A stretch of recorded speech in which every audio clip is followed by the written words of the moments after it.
Қайырлы күн, құрметті оқушылар. Бүгін біз сіздермен 3-ші тоқсандағы номері 1-ші БЖБ-ны талдайтын боламыз. Бұл БЖБ-ның атауы бізде квадрат теңдеулер деген бөлім бойынша жиынтық бағалау тапсырмалары дейді. Енді бұл бізде екінші нұсқа, бірінші нұсқаны бұған дейін талдап қойдым, есептері қатты ұқсайды бір-біріне. Ал ендеше шығарайық.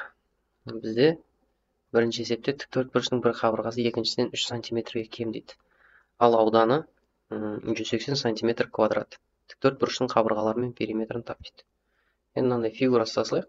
Тіктөртбұрыш. Сәл.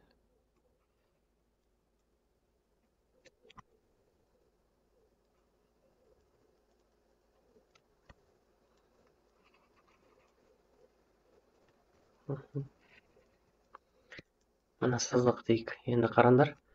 Ұзындығы бізде А болады ғой, дұрыс па? Ұзындығы бізде А болады. Мына қабырға. Ал ені Б болады. Енді 3 сантиметр кем деген сөз, мына ұзын қабырғаны X деп алсаңдар, мына Б-ны X минус 3 деп аласыңдар. Және де екеуінің ауданы не деп тұр? 180 сантиметр квадрат деп тұр. Енді аудан табу формуласы осы екі қабырғаның көбейтіндісі. Демек, X көбейтілген X минус 3 тең 180 дейміз. X квадрат жақтан ашсақ, X X-ға көбейттік. X 3-ге көбейтеміз. Минус 3X минус 180 деп аламыз. Тең 0-ге. Енді вет теоремасымен шығарсылайын. X1 мен X2-ның қосындысы. X-ның алдындағы коэффициентті қарама-қарсыдан аламыз. Минус 3 болып тұр. Демек, плюс 3 аламын. X1 көбейтем X2-ні. Ол жерде 180 алдында минусымен қандай сан тұрса, таңбасымен бірдей қылып аламын. Енді видеоны паузаға қойыңыздар да, X1 мен X2-ның мәні қандай сандар болады? Қандай екі санның қосындысы 3-ге, және де көбейтіндісі минус 80-ге, минус 180-ге тең.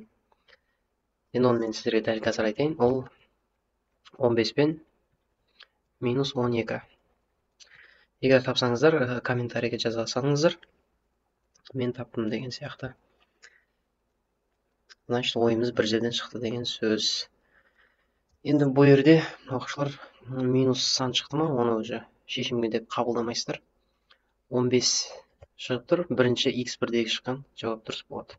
Демек, мынау бізде А қабырғасы 15-ге тең деген сөз. Ал Б қабырғасы осыдан қанша? 3 сантиметрге кем деп тұр. Демек, 15-тен 3 азайта салсалар 12 болады. Енді периметрін табу керек екен. Периметрін табу формуласын жазып қоя салайын. 2 еселенген А қосылған Б. Енді А-мыз көріп тұрсыңдар, 15-ге тең, ал Б-мыз 12-ге тең. Бізде болады қанша? Жақшаның ішінде 27 шығады. 27-ні 2-ге көбейтсек, 54 сантиметр. Мына оқушылар, мынау бізде 54 деген жауап бірінші есептің жауабы болады. Екінші есепке кеттік.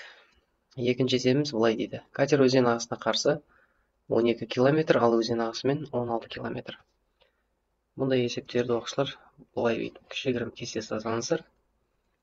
Осы кестені дұрыс толтырсаңыздар, есепті дұрыс шығарасыздар. СВТ деп аламыз. Өзен ағысына қарсы 12, ал мынау 16 болады. Енді нерге жазып қойын бәрібірде? В катер. Дұрыс па?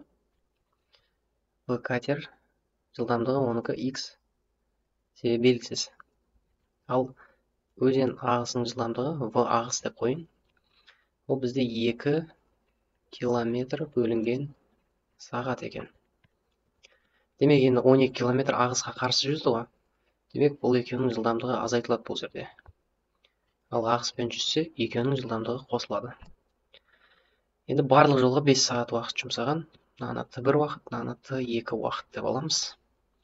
Демек, мына жерге қызыл бастымен көрінетін деп жазып қойын. Т1 қосылған Т2 бізде қанша шығады екен?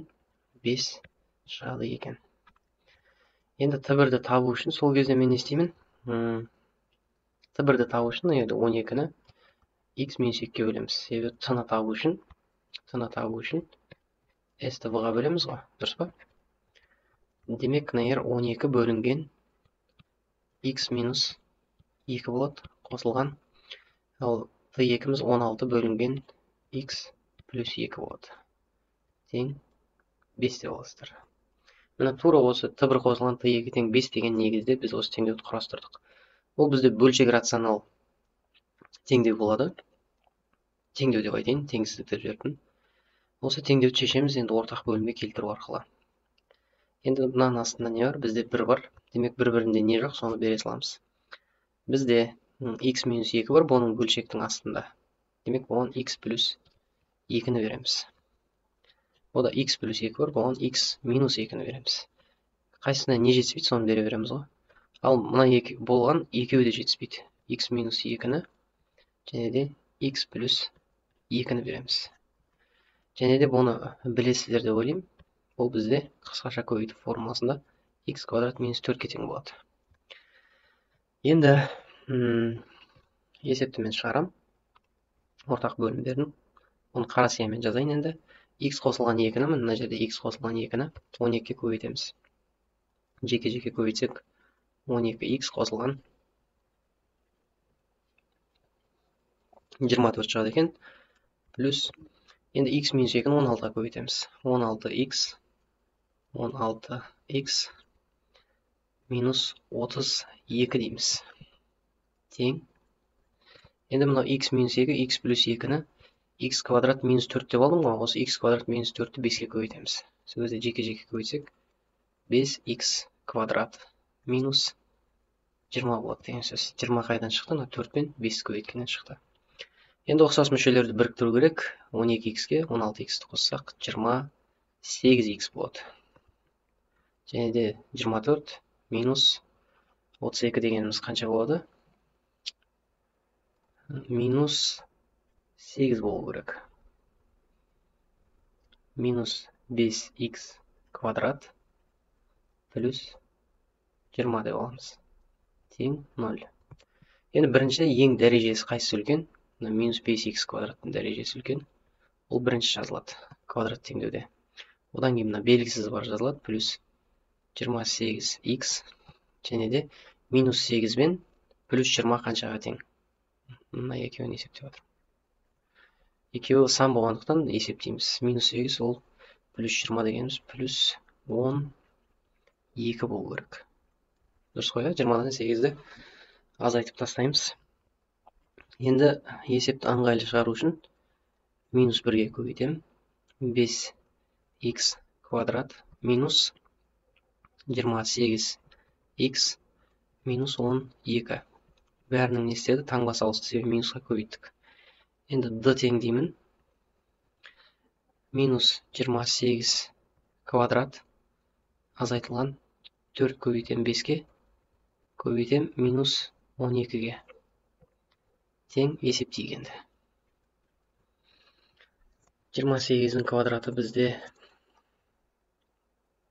28 көбейтілген 28, 784 болады ойым. Дұрыс, 784. Оған мына жерде 2 минус бар, қосамыз. Мына екеуін көбейтсек қанша болады? 20 болады, 20-ны 12-ге көбейтсек 240 болады. Демек, жазамын. 784 қосылған 240. Дұрыс па? Тексеріп алайық.